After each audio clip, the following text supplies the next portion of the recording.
Welcome to A Canadian Investing in the U.S., a podcast and YouTube channel focused on Canadians buying real estate with host Glenn Sutherland. Welcome to another episode of Canadian Investing in the U.S. This week, my guest is Aaron Neville. Aaron, let's start by giving us a little bit of your background, your story, and we'll jump into it. Yeah, well, my wife and I started Go8 Properties just over a year ago, I guess. And prior to that, I'm still working as a registered nurse, and transitioning out of that, hopefully going part-time soon. And I've always been interested in real estate, and I just never took that extra step to get our first property. And we bought our first property just over a year ago in Sarnia. Yeah. We're in St. Thomas, and so just over an hour away. Yeah. And we still have that property. And then as the market here, as you know, just kind of appreciated and the numbers didn't make as much sense, I found people like yourself, started following you and listening to the podcast, and it was inspiring and motivating, and got hooked up with some other people that were investing in the US, and just knew that it wasn't as difficult as, if you get the team in place, it wasn't all that difficult really. And so I started down that path, and then the last, I guess, 6 months or so, we've been in the Kansas City market and Florida, just starting in Florida now. Okay. So what are you doing in? I know I only knew about Kansas City, that you were in Kansas City, but what are you doing in Kansas City? What kind of real estate? Right now we're in wholesaling. Yeah. And our goal was always to do buy and hold. Yep. And possibly some flips, but our focus was on buy and hold. So we started. I just started learning about wholesaling and the opportunities and the benefits of finding off-market properties that we can hold ourselves. I think we were just talking before, Glenn. I had a property I was looking at yesterday that is very should be a good property that would probably be our first one that we, if it works out, that we'll purchase and have as a rental. Well, that's the perk of doing the wholesaling, right? You get to go through the deals, and you can cherry pick the ones that meet what you're looking for, right? Yeah. So when you're doing wholesaling, right? Getting started down there, like how are you finding your because usually with wholesaling you're trying to do direct to seller. How are you finding these? Are you buying lists, or how are you getting in contact with these people? Well, it was a bit of a journey, but I've been lately we've been doing Facebook paid ads. Okay. As well as we started a Facebook group, and we have about 1,500 members now in that group. And then I've been networking with other Facebook groups, and it's just been very beneficial being virtual and out of the country. It was just an easy way to network with the real estate groups within Facebook and other groups virtually, where I could get referrals for everything, and contractors to realtors to the title company, lending, and all of the above with what we needed to do. So our Facebook ads have been generating most of our leads, and then through the Facebook group as well, I've been getting leads through there as well. And now that we've been doing it a while and consistently, I think that was the biggest thing, is doing it consistently. Yeah. And networking and really building these relationships. I have a realtor there that's been helping. He's an investor. He bought one of our properties, actually. Oh, that's good. And that's how we got introduced to each other. He's young. He's in his early 20s, I think. Yeah. But he's doing really well. I think he owns about 10 properties now. And so he's been my boots on the ground, and it was always, I was, a little bit overwhelmed at first, like, how am I going to build this team and have people take pictures and do all these things? Right. But it was just with the networking and kind of growing, it just kind of continued to happen. It wasn't, I look back now and it wasn't as difficult as I thought it was going to be. So in order to get the success that you're getting from doing Facebook ads, what kind of price point are you looking at spending? Like how much, what for someone starting out, what would they expect to spend in cost for Facebook ads? Well, it's my understanding anyway that it's compared to the pay-per-click ads and YouTube ads, that it is more feasible. It's cheaper for the Facebook ads. We're spending right now, I believe, $35 a day. Okay. Is what we're doing. And I went through Social Media Blueprint with Nate Armstrong and some of his course, and some of the recommendations were $20, depending on what market you're in. Mm-hmm. And then just monitoring how you can monitor obviously how the ads are performing and how it's performing, and then just kind of increase or decrease. A lot of the times with Facebook ads, I never realized it, like just by increasing it up to say $100 a day, it's not really gonna Didn't change make much. a huge difference. Like, so I think it's just that point where you're, and they've helped out with that, and that's been a learning curve for us, just monitoring how the ads are running. So I've had them take over that part as well. Okay. Just so they can monitor it closer and they know what they're doing more. So Cool. So, okay, I'm just like trying to think about how this all goes for like doing a wholesaling business. So you get your ads and you get people to contact you. I'm guessing you set up a VoIP number of some sort so that they don't have to call Canada. I do, yeah. Yeah, I have we ended up getting a CRM. We have a RAI software. Yep. That's been huge benefit for me, just with follow-up and organization and everything. And then the Facebook ads go right through into the CRM.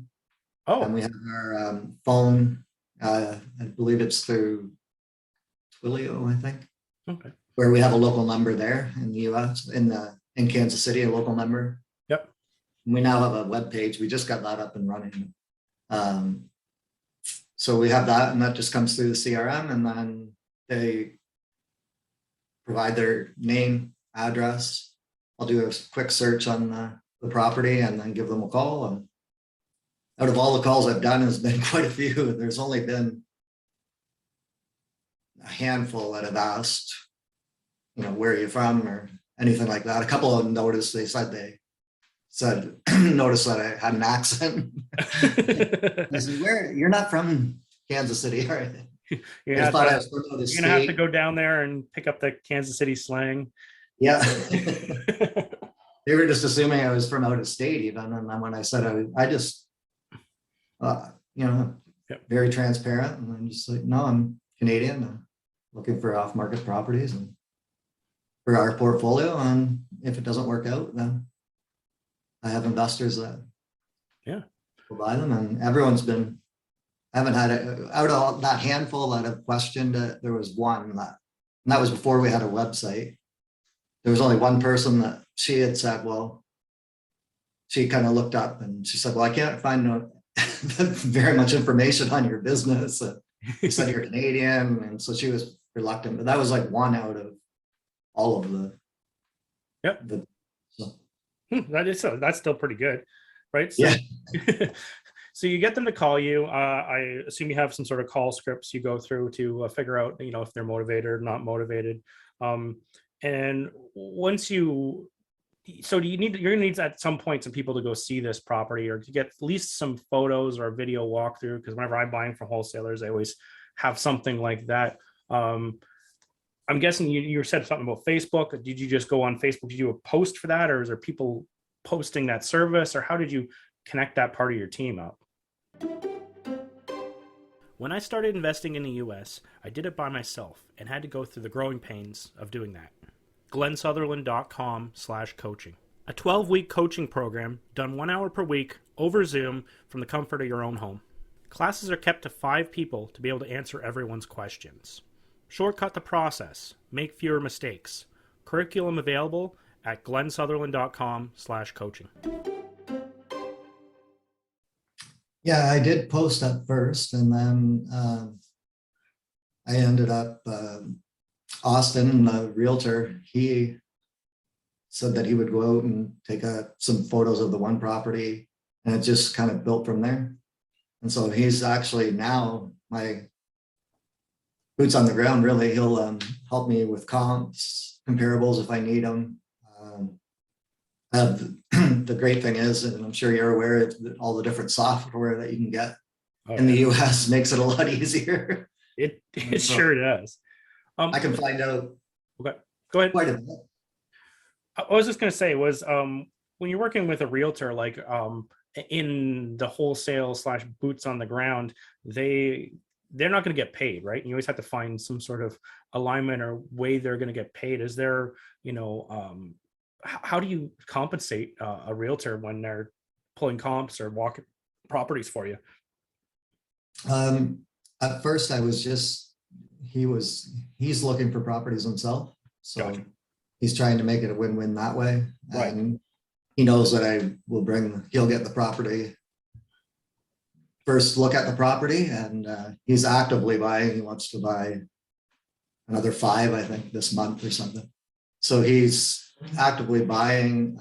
I also give him referrals. If it doesn't work out, I'll ask the seller if they're interested in, if maybe it makes more sense for them to list it, and I refer him. So I've got him some referrals. That's a great win-win, right? Because if he's in the business of trying to find properties himself, you can be the one to get him first, and it's very valuable to be the one to see it first, right?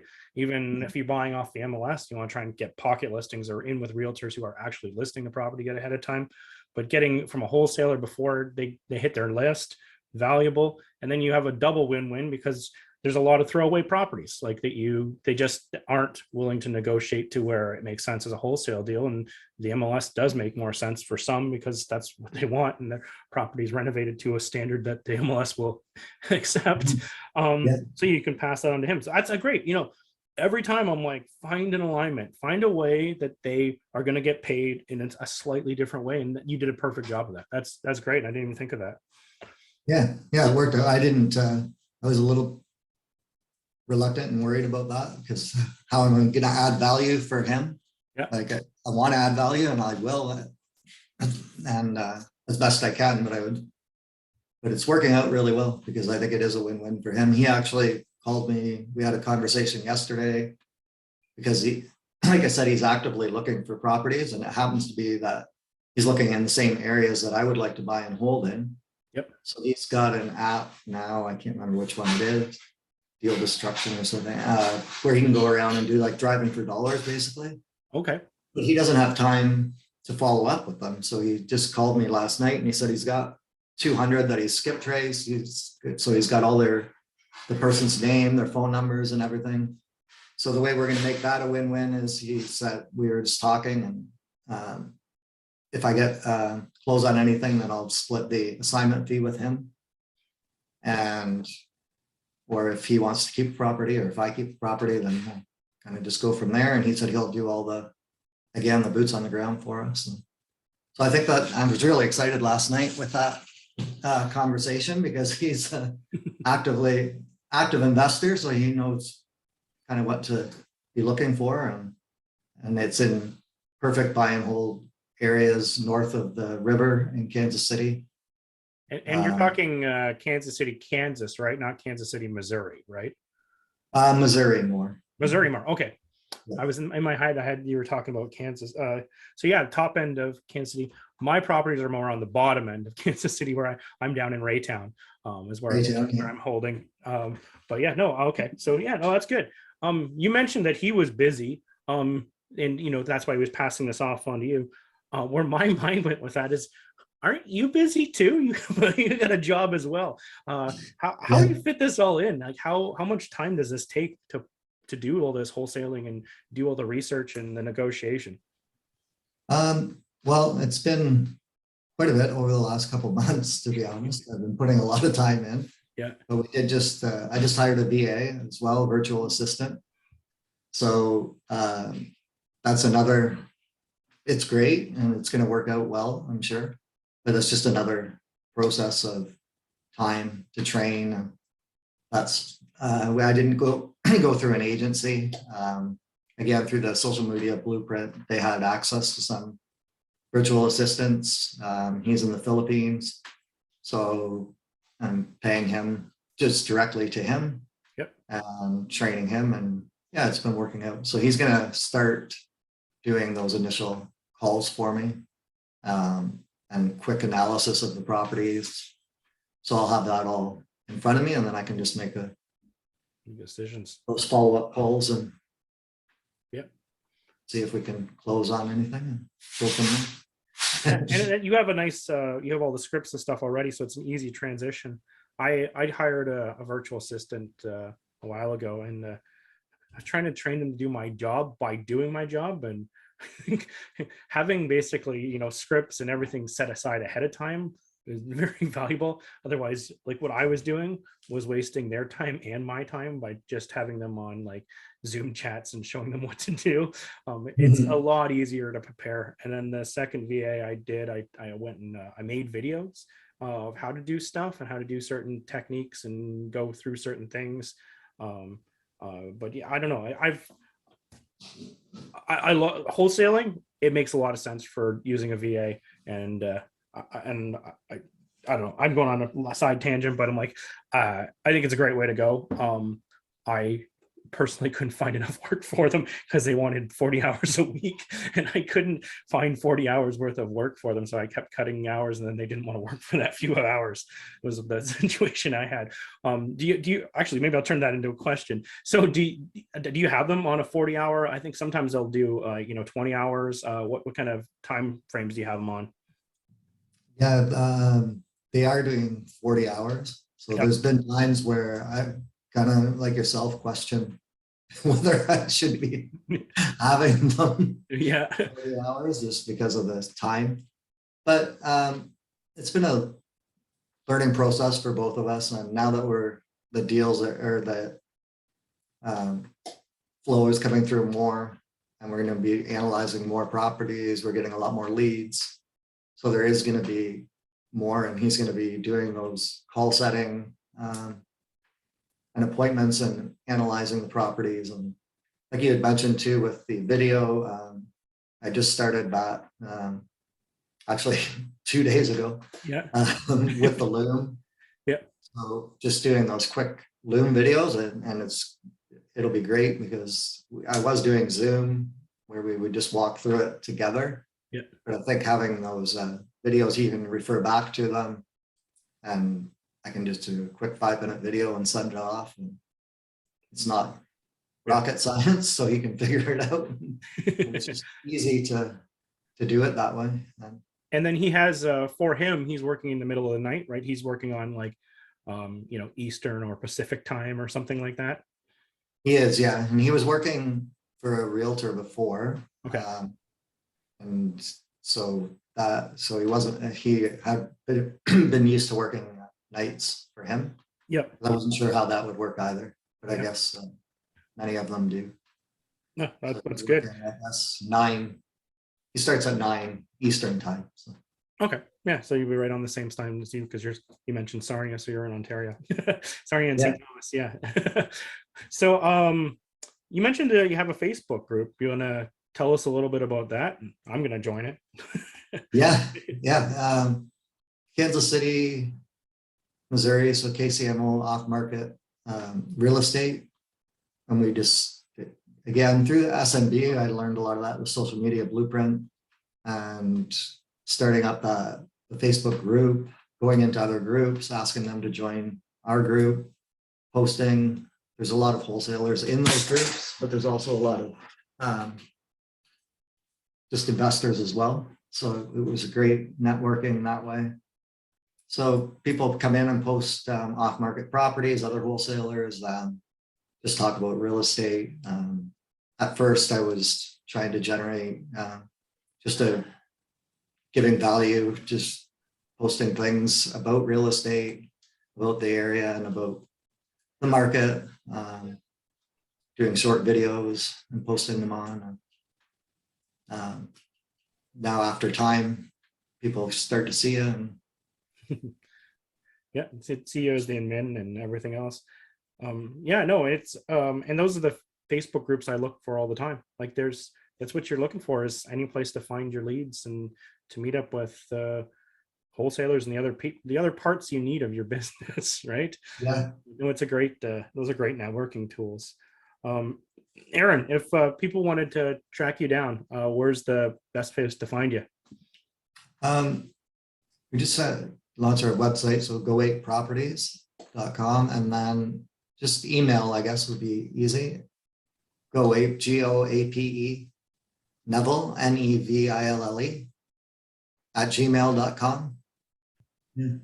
Well, thanks for coming on the show, Aaron. I do appreciate it. And for wholesaling, there was a ton of content in this. I think this is going to be very helpful for anyone who's interested in this, because I don't wholesaling for my Facebook group is like, there's an intro question when you try to join, like, what do you want to learn? And wholesaling is a very, very common topic about what people are interested in doing in the US.